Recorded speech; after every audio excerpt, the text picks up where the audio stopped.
Hey everyone, and welcome to the channel for another Escape from Tarkov video. This time with a look at some weapons you can pick up through barter trades and either use mostly as is or modify a bit to turn into some pretty powerful builds. This video has been requested pretty frequently lately, and I was looking forward to making it because trying to look for good barter trades makes looting a lot more interesting for me, because I know that I can turn a random piece of loot in for a good trade later on. That being said, I was honestly surprised at how many of the current barter trades for weapons specifically have been rendered almost obsolete, because at the time of making this video anyways, a vast majority of the trades for good weapons cost way more than it would be to just build the whole thing from scratch. Probably the best example of this discrepancy is the AK-74M Zenitco from Mechanic Level 3, which used to be a really amazing trade for a nice pre-built AK that saved you quite a bit of money in the process. Now with the price of military cables and Marlboros inflated by other trades and hideout requirements, this barter is honestly more expensive than it would be to just buy all the parts separately and build the AK piece by piece. Of course, there's a few diamonds in the rough, and that's what I'll be talking about in this video. So instead of rambling on about the Tarkov economy, let's just move along and check out the first barter trade for this video.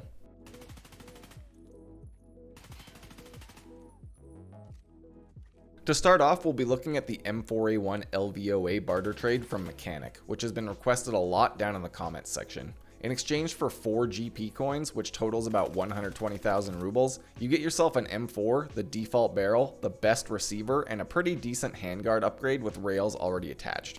This is a really good starting point to set up a nice build, and I've got 2 different setups here in this video, starting off with a mid-range type of build with minimal additions. First up, this barter comes with the KAC compensator, so you can simply head over to the market and buy the NT4 suppressor and stick it right on the build. This isn't the best part for this slot, but it gets you suppressed and knocks off recoil for a pretty fair price. Next, on the rails, I've added the Magpul RVG foregrip and an X400 flashlight, both of which are fairly cheap, and the grip is really a bargain for the stats that you get with it. You're also going to need a sight since the barter doesn't come with one, and on this example here, I'm just using a trusty EOTech hollow sight. Finally, you can also add some backup irons for the extra ergonomics, but that's an optional upgrade. For this setup, you end up with 51 recoil and around 60 ergonomics for a total of around 190,000 rubles. The alternate setup for this build is really only worth it if you have max level traders already, but personally I think it's the better way to set this trade up. The grip, light, and the sight are all the same, but the first upgrade will be to the suppressor, which is swapped over to the Silencer Co. Saker suppressor and the muzzle device that it mounts on. This is a lot more expensive, but it also has much better recoil stats, so it balances out at the end of the day. Next, you want to swap out the gas block to the JP Gas System 5B and the buffer tube over to the SI Advanced Buffer Tube. Both of these parts are really amazing little upgrades to any M4, and honestly you could just swap these parts out and skip the more expensive suppressor, and you still end up with quite an awesome build at the end of the day. Finally, the last upgrade here is the Grawl S pistol grip for the big ergonomics bonus. When this one's all built, you end up with 38 recoil and about 60 ergonomics for a total cost of around 250,000 rubles, which is a bit less money than building this M4 all the way from scratch.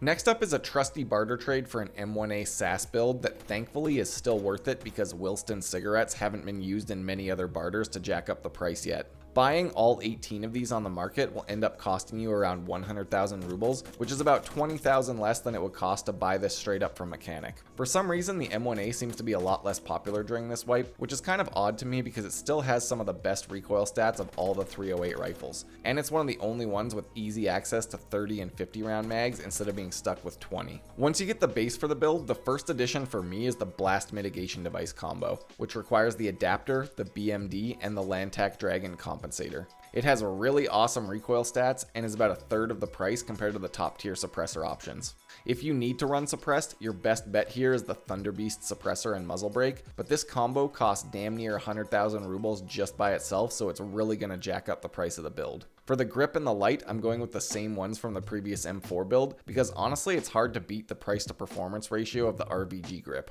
Next, I swapped the buffer tube out for the advanced buffer tube to get some extra stats, and you'll also need to add the rubber butt pad to the MOE stock since this trade doesn't come with it attached by default. You can also opt for the Mesa hydraulic tube here if you have it unlocked, but it's locked behind a pretty late game quest now, so the advanced tube is a lot more accessible to most people. Finally, I add a pair of MBUS sights for the ergonomics, and then you you need to choose your sight for the build. The M1A runs pretty well with the holographic sight, but I like to have a bit of magnification on my 308 builds, so I run it with an LCAN scope or with the Voodoo 6x scope if I feel like spending the extra 20k. When this is all done, you end up with 53 recoil and about 50 ergonomics with the 30 round mag attached, for a total cost of around 210,000 rubles. Keep in mind that if you choose a more expensive sight or run the suppressor, it's going to be a lot more expensive.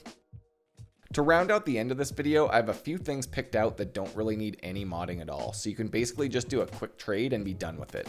To start off, there's a barter that sat pretty much dormant for a long time, basically up until this wipe when the price of rollers fell off the deep end, and that's the PP19 Zenit Co trade at mechanic level 1. Back when rollers were 150,000 rubles or more, this trade was pretty silly, but now the price has stabilized at around 65 to 70,000 rubles, and this trade is surprisingly well worth the price of admission now. The PP19 is not the greatest weapon in Tarkov, but it's certainly far from being the worst. With buffs to leg meta happening pretty recently and people using less face shields overall, the PP is in a pretty good spot, and for about 70,000, you get some great upgrades, including the best stock and pistol grip, and a suppressor, and a good sight. There's not much to it really. Once you get the flea market unlocked, you can easily start running this build using the trade. Load it up with some cheap Quakemaker ammo and go knock the legs out from under some PMCs. Next is another trade that really became viable during this patch, which is the MP7A1 SASS Barter, again at mechanic level 1. This used to require a Bitcoin, which was quite expensive, but now it's for 5 LCD screens and 1 Nixor camera lens. Both of these items are pretty easy to find in basically any technical spawn, and also go on the market for about 140,000 rubles total if you just bought them all. For that cost, you get an MP7 with a suppressor, a sight, a light and laser, and a 40 round mag. So the build can basically be used without any real modification, and if you do want to change the sight or the laser, you can sell the old ones off to the traders and basically get yourself a free upgrade. This barter is most useful for people who don't have the suppressor unlocked at mechanic level 4, because this suppressor goes for almost 100,000 rubles on the flea market alone, so you end up saving quite a bit by doing this barter instead.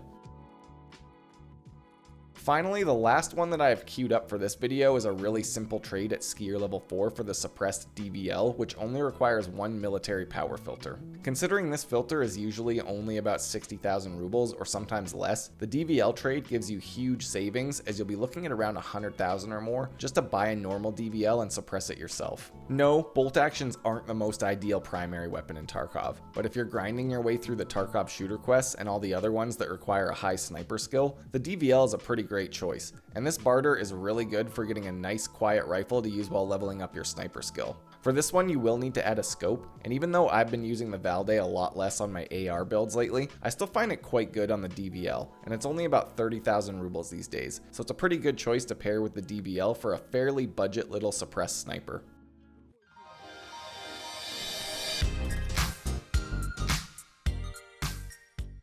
Well, that covers it for the barter trades that I wanted to show in this video, and I'm definitely interested in hearing your suggestions for other barters that you've been using to save some money and set up good builds. If there's some interesting responses, I might end up doing a follow-up to this one based on your feedback, but honestly, it kind of feels like it might be better to do a video covering all the trades that are no longer worth it, to maybe push the devs into changing some of them around so that they're worthwhile again. In any case, I hope you enjoyed these builds, and let me know what you think down in the comments. Thanks for checking out the video. I've got links to my Twitch stream, Discord server, and Patreon page down below for anyone interested. And until next time, stay safe in Tarkov City.